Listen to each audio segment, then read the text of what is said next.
안녕하세요. 보건복지부 지정 한방척추 전문 병원 강남 모커리 한방병원의 이민호 원장입니다. 자, 오늘은 전신이 아픈 섬유근육통에 대한 얘기를 해보겠습니다. 현대의학에서 섬유근육통을 어떤 약물로 치료하는지, 또 섬유근육통의 한방치료는 어떤 의미가 있는지, 섬유근육통 한방치료는 어떤 특징이 있는지 등을 자세히 알려드리겠습니다. 현대의학에서는 섬유근육통을 중추신경계에 생긴 통증에 대한 지각 이상 때문인 것으로 보고 있습니다. 중추신경계 이상이라는 건 중추신경계, 즉 뇌와 척수에서 통증 자극에 대한 처리에 문제가 생긴 것을 의미합니다. 이 때문에 섬유근육통 환자들은 일반인들은 통증이라고 느끼지 않을 자극에 대해 훨씬 더 민감하게 반응하는 것으로 알려져 있습니다. 그런데 아직까지 섬유근육통은 그 원인이 정확하게 밝혀진 것이 없습니다. 그래서 중추신경계 지각 이상은 아직은 가설 단계인 겁니다. 이런 중추신경계 이상이라고 하는 가설의 근거들이 최근 연구 결과들에서 나오고 있는데, 섬유근육통을 앓는 사람들을 검사해보면 세로토닌이라는 신경 전달 물질의 수치가 낮게 나오고 통증 유발 물질 수치가 증가되어 있다는 것입니다. 그래서 이런 근거들과 함께 섬유근육통을 중추신경계 이상으로 보고 약물 치료를 하고 있습니다. 그럼에도 불구하고 섬유근육통 진단 시 이런 신경 전달 물질의 수치로 진단하지는 않습니다. 왜냐하면 아직까지는 앞서 말씀드린 대로 가설 단계이고 섬유근육통의 원인은 현재 정확하게 밝혀진 게 없기 때문입니다. 그럼 진단은 어떻게 하느냐? 실제 섬유근육통을 진단할 때는 환자가 느끼는 통증 지수와 주관적인 여러 증상들의 중증도를 가지고 진단을 합니다. 이 부분에 대해서는 저희가 섬유근육통 진단에 관한 영상을 조만간 따로 만들어서 올리겠습니다. 아무튼 현대의학에서는 섬유근육통을 중추신경계 통증 조절 문제로 보니까 통증 억제 물질 또는 통증 전달 물질의 농도를 조절하는 항우울제와 항경련제를 많이 쓰고 있습니다. 그렇다면 항우울제, 항경련제는 어떤 역할을 할까요? 많은 분들이 섬유근육통 약물 치료 시 항우울제를 쓰는 이유가 환자들이 우울감을 느끼기 때문이라고 생각합니다. 그리고 실제로 섬유근육통 환자 중에는 단순 우울감이 아닌 실제로 우울증을 갖고 있는 분들이 일부 있습니다.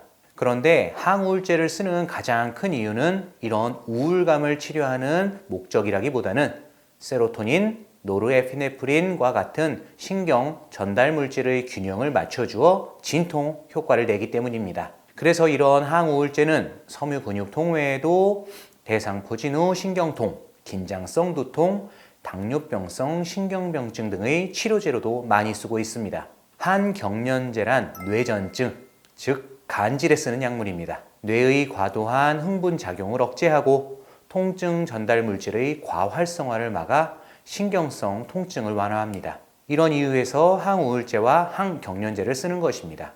이외에도 여러 가지 진통제들을 많이 쓰고 있는데요. 마약성 진통제는 심한 부작용과 의존성 때문에 잘 추천되지 않습니다. 이렇듯 아직까지 섬유근육통의 원인이 정확히 밝혀진 게 아니고 현재 중추신경계의 통증 전달 물질의 이상이라는 가설에 따라 항우울제와 항경련제를 쓰고 있는데요. 이 약들이 모든 사람에게 효과를 보이는 건 아닙니다. 이 약들을 복용하고 상당히 좋아졌다 하는 사람도 일부 있고 어느 정도 좋아졌다고 하는 사람도 일부 있고 아예 처음부터 별로 효과가 없다고 하는 사람도 일부 있습니다. 그리고 이 약들을 먹고 좋아진 분들도 섬유근육통은 완치가 어려운 질환이기 때문에 약을 장기간 복용해야 하는데 이러한 약들을 오래 복용하다 보면 부작용이 발생하는 경우가 매우 많습니다. 항우울제와 항경련제의 부작용으로는 어지러움, 졸음, 주의력 저하, 메스꺼움, 변비, 시야 흐려짐, 현기증,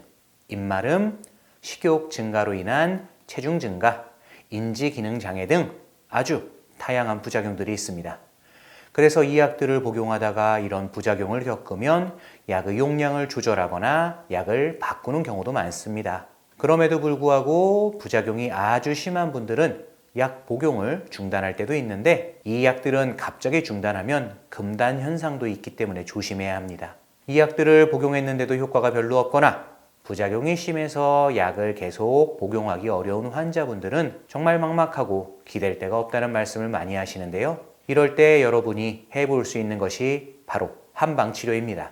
섬유근육통 한방치료는 항우울제, 항경련제와 같은 약물 치료와는 섬유근육통에 접근하는 원리가 전혀 다르기 때문에 한번 받아보실 만한 의미가 있습니다. 앞서 말한 항우울제, 항경련제는 섬유근육통이 뇌에 문제가 있다고 생각해서 이 뇌를 치료하는 겁니다. 그런데 사실 섬유근육통 환자가 실제 통증을 호소하는 부위는 전신에 걸친 통증입니다. 한방치료는 이런 전신에 걸친 통증, 즉 실제로 통증이 나타나는 부위를 직접적으로 치료해 준다는 큰 의미가 있습니다. 물론 침 치료가 세로토닌 분비를 촉진한다는 연구 결과가 있기도 하지만 저희는 그런 의미에서 좋아진다고 보진 않습니다. 오히려 목이 아플 땐 목, 허리가 아플 땐 허리, 이렇게 직접적으로 아픈 부위를 치료해서 그 부위 통증을 개선시킨다는 의미가 있습니다. 이렇게 통증을 개선시켜서 몸을 움직일 수 있게 만들어주고 몸을 움직일 수 있으면 운동이나 스트레칭이 가능해집니다. 그래서 이런 운동과 스트레칭을 통해서 일상생활로 복귀할 수 있게 해주는 것이 섬유근육통의 한방치료 목표입니다. 왜 섬유근육통 환자에게 운동이 중요할까요? 현재 섬유근육통에 대한 수많은 연구 결과 중에 공통적으로 거의 확실한 효과가 있다고 하는 것이 몸을 움직이는 것, 즉 적절하게 스트레칭과 근력 운동을 하는 것입니다.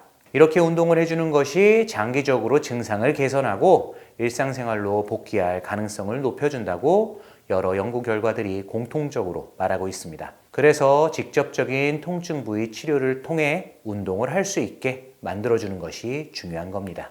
그런데 문제는 섬유근육통 환자는 조금만 무리해서 운동하면 안 하는 이만 못한 게 될 수 있습니다. 왜냐하면 같은 섬유근육통 환자라도 증상이 너무나 다르고 경중의 차이도 있기 때문입니다.